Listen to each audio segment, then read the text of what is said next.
Os problemas com as Forças Armadas russas são muito mais profundos do que parecem. Esse é o Visão Libertária, sua fonte de informações descentralizadas e distribuídas. No dia 1º de março desse ano, bem no início da guerra de invasão da Ucrânia pela Rússia, reproduzimos em um vídeo os argumentos do analista geopolítico Kamil Galiv sobre por que as Forças Armadas russas iriam perder essa guerra. Para mais detalhes sobre isso, veja o vídeo "A Ucrânia pode ganhar a guerra contra a invasão russa?". Mas antes mesmo do início dessa invasão, o Kamil Galiv apresentou um insight sobre o porquê, ao contrário do que muita gente pensa, as Forças Armadas russas são extremamente fracas. Falta de dinheiro e corrupção certamente tem seu peso, como falamos no vídeo indicado, mas existe um outro fator. Propositalmente, ela é mantida fraca e sem inteligência por governos desde a Revolução Bolchevique. Ao contrário das histórias que muitos no Ocidente acreditam, temem o terrível Exército Vermelho, a verdade é que as Forças Armadas russas são mantidas em estado de penúria desde 1917 e até hoje. Segundo o Guia Homossexual Internacional Spartacus, os soldados russos são rotineiramente forçados à prostituição. Para usar tal serviço, basta procurar um soldado no centro de Moscou ou uma base militar, e por entre 100 e 500 dólares você pode escolher o que você quiser. Existem inúmeras histórias de recrutas no exército russo sendo obrigados a se prostituir por dinheiro, não apenas para o recruta, mas para toda a unidade do exército, fazendo disso um negócio. Também são muito comuns histórias de unidades do exército que são exploradas por mafiosos e gangues locais. Você poderia imaginar que uma unidade do exército com um enorme poderio militar, armas, munição, jamais iria se render para criminosos comuns. No entanto, isso acontece rotineiramente na Rússia, porque a burocracia os impede de usar munição e armas indiscriminadamente, acaba sendo a melhor alternativa simplesmente pagar o que o criminoso comum exige, comprar proteção de líderes locais. Até na Síria isso acontece com frequência, já virou um costume dos terroristas locais roubar unidades do exército russo, sem reação desses. Como esses soldados têm moral tão baixa assim?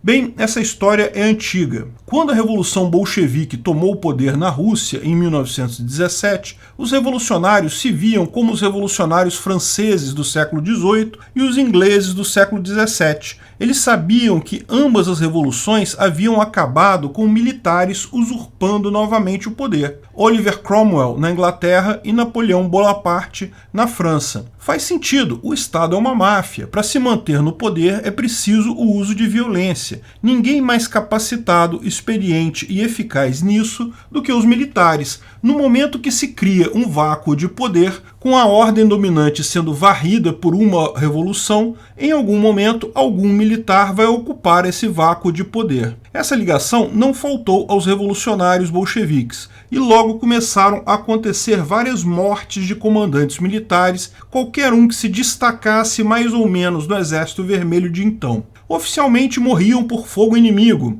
mas imagina-se soldados leais ao partido atiravam nas costas. A purga de Stalin, da mesma forma, retirou uma enorme quantidade de militares do topo da cadeia de comando. Paralelamente a isso, também evoluiu muito durante os anos comunistas o serviço secreto. Todo regime comunista necessariamente precisa de violência para manter o povo na linha. O órgão responsável por isso teve vários nomes ao longo da história soviética, sendo o mais conhecido a KGB, sigla que, traduzida para o português, significa Comitê de Segurança do Estado. Hoje, esse órgão se chama FSB, que traduzido por português, Serviço de Segurança Federal. Era encarregado não apenas da segurança interna da polícia ostensiva, investigativa, serviço secreto, mas também de vigiar as Forças Armadas. Tinham vários espiões e agentes dentro das Forças Armadas. Lógico, a nomenclatura, o Partido Comunista e a sua burocracia eram a força principal então, que dominavam então as duas outras forças. Esse era o chamado problema dos três corpos na Rússia. As forças armadas tinham a capacidade do uso de violência, mas eram infiltradas por agentes da KGB que os espiavam. Qualquer general, qualquer comandante que se destacasse um pouquinho, rapidamente sofria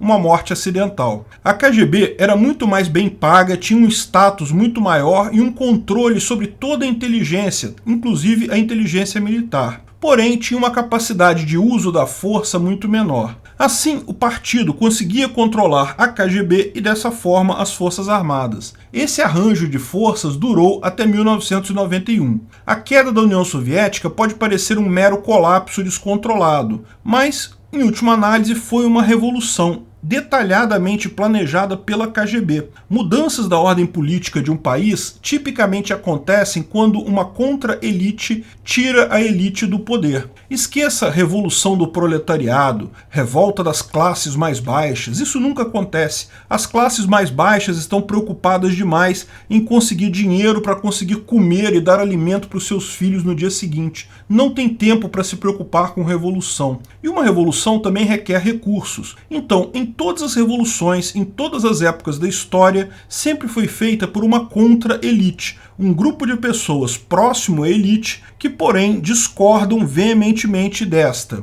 Por isso, sempre deixamos claro que o anarcocapitalismo, a sociedade voluntária libertária, não virá por uma revolução. Essa mecânica de revoluções é típica de mera troca de poder. A sociedade não coercitiva virá por mera obsolescência econômica do Estado. Não importa quem está por cima, ele será incapaz de usar coação de forma economicamente viável contra a população. Mas isso é papo para outro vídeo. A contra-elite que desmanchou o Estado soviético em 1991 foi a KGB. Mas a destruição econômica era tão grande que a própria KGB se viu numa posição de desvantagem. Os salários continuavam sendo pagos, mas a inflação era tão grande que o salário, mesmo no topo da KGB, não podia comprar nada. E na época, quem acabou se dando melhor foi o exército. Afinal, através da corrupção e da venda de armas para o exterior, eles poderiam ter pelo menos o sustento próprio. Portos, ferrovias continuaram funcionando bem. Novamente, havia gente querendo comprar e vender. Apenas o Estado em si, a burocracia,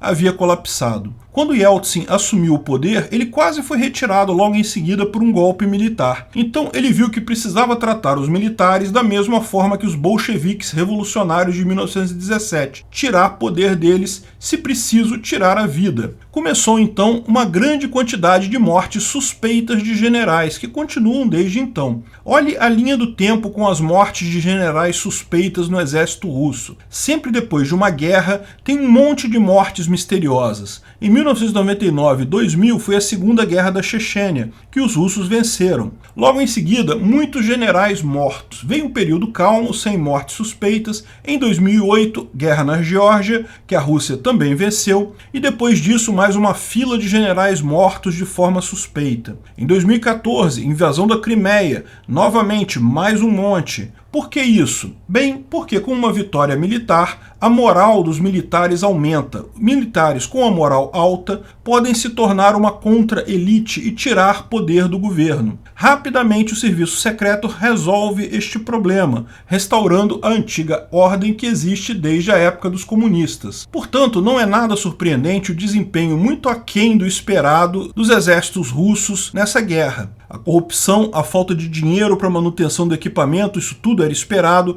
problemas logísticos eram esperados também, mas além disso existe o fator consciente do Estado russo em manter as suas forças armadas num estágio de penúria, sem inteligência, sem iniciativa, com moral baixa. Desde a Revolução Comunista, a classe política teme a classe militar e usa o serviço secreto para controlar essa força e garantir a submissão. Aliás, cabe perguntar se a morte de tantos generais russos na Ucrânia não teria sido proposital, talvez sob encomenda da FSB. Já foram 6 generais mortos pelos ucranianos. Isso não é uma coisa comum. Estaria o FSB simplesmente passando as coordenadas dos generais para os ucranianos? É uma possibilidade impossível de descartar totalmente, dado o histórico da Rússia. A elite russa Putin e seus coleguinhas sabem que, se as forças armadas quiserem dar um golpe e tirá-lo do poder, elas conseguiriam isso com muita facilidade, mas usam então de todos os recursos disponíveis e muitos inimagináveis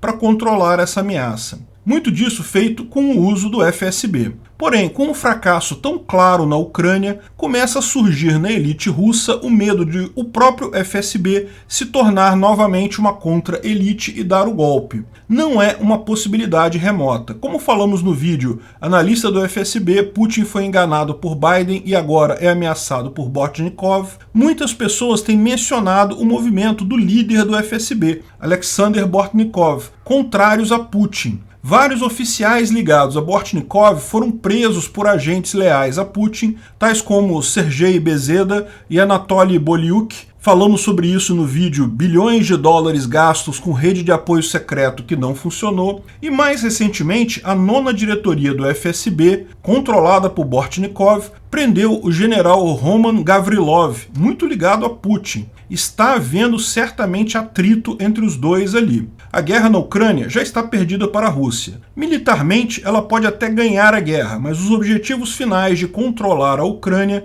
já foram definitivamente perdidos. Enquanto isso, a guerra interna dentro do Kremlin está só começando. Ainda é impossível imaginar quem vai sair do lado de lá. Obrigado pela audiência. Esse vídeo foi um oferecimento de armataweb.com, cloud e serviços de data center, 100% de compromisso com a satisfação e privacidade dos clientes. Aceitamos Bitcoin. Veja o link na descrição do vídeo. Se você gostou desse vídeo, clique no like e compartilhe ele em suas redes sociais. Se inscreva no canal para nos ajudar, clicando no botão vermelho abaixo. Se quiser ser avisado de novos vídeos, clique no sininho ao lado. Se você quiser comprar camisas e outros itens do Visão Libertária, veja nossos itens no site Pimenta no Café, pimentanocafé.com.br/Visão Libertária, tudo junto sem acento, ou clique no link da descrição. Até a próxima!